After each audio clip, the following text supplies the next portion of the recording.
Hey everybody, I'm Dan McClellan. I'm a scholar of the Bible and religion, and the fit today is the main man. Let's take a look at a video. So you believe the Bible is real? Yes, I believe the Bible is true and real. Yeah. Why is that? Well, I could give you the technical answer. All right, let's see it.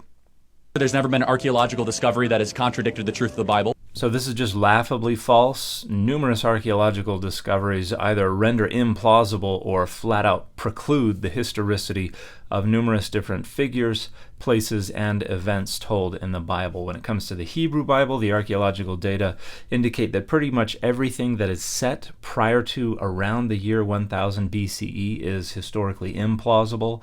The first figure whose historicity is plausible is probably David. And from David on down in its broad outlines, the historical narrative is probable regarding who was reigning, who was in charge of what nations were engaged in battle with other nations or vassals to other nations. That kind of stuff is historically accurate, but many of the details are not accurate.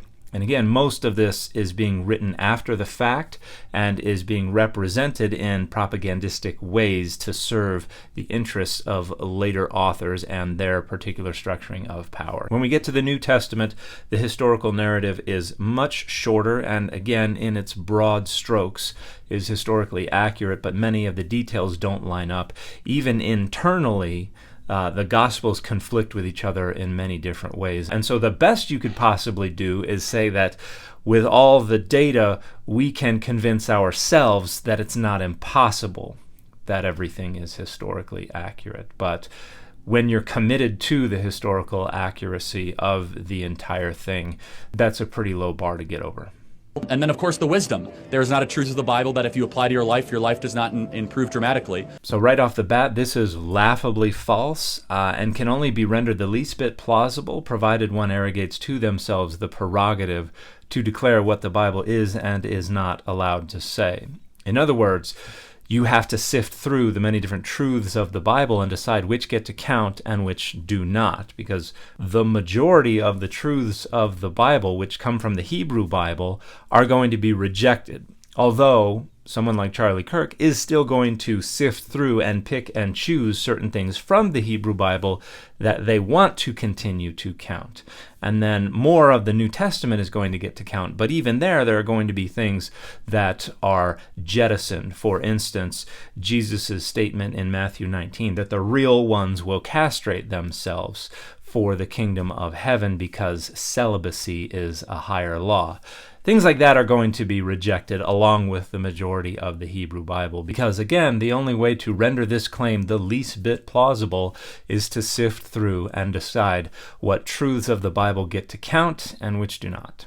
And then finally, we have the most accurate and transparent, historically robust account that one can have of the most important figure ever to live in the history of the world, Jesus of Nazareth. And the resurrection is the pinpoint of my belief that Jesus did rise from the grave so that we may live. This is also just laughably untrue. Even if we just look at the 4 gospel accounts that we have designated canonical, they disagree in many and fundamental ways regarding details of Jesus' birth, life, death, and resurrection. And not just in, no, his cloak was crimson and not red ways, but in fundamental details that cannot all be true at the same time, in irreconcilable ways. But if we challenge Kirk with these details, he immediately has to retreat from the most accurate and transparent and robust historical account possible to, well, as long as I'm allowed to gin up all these hypothetical scenarios that are not in evidence, I can make the argument that it's not impossible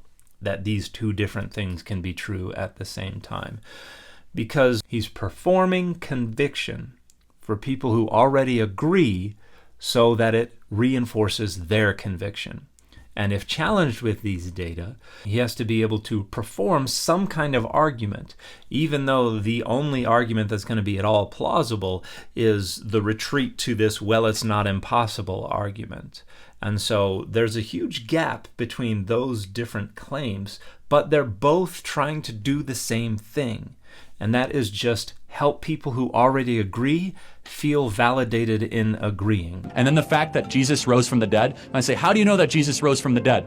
Well, show me another historical piece of a story where so many people willingly died a brutal death for a lie. So I've just always been baffled by this argument that we can know this impossible thing actually happened because Jesus' disciples never would have died horrible deaths if they had not personally witnessed the resurrected Jesus and had not known for a fact that Jesus resurrected, because that betrays just stunning ignorance, not just of human history and of human nature, but of Christian history.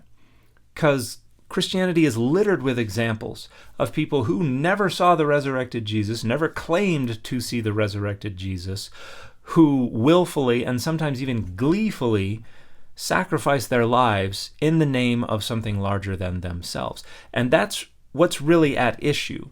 Religious credences are fundamentally rooted in identity politics, in commitment to a social identity, participation in, belonging in something that people consider larger than themselves, and that frequently incentivizes people to sacrifice their time and their energy and their money, even their very lives, in the name of that thing that is larger than themselves. Whether that thing be religious identity or national or ethnic identity or family or in the name of liberty.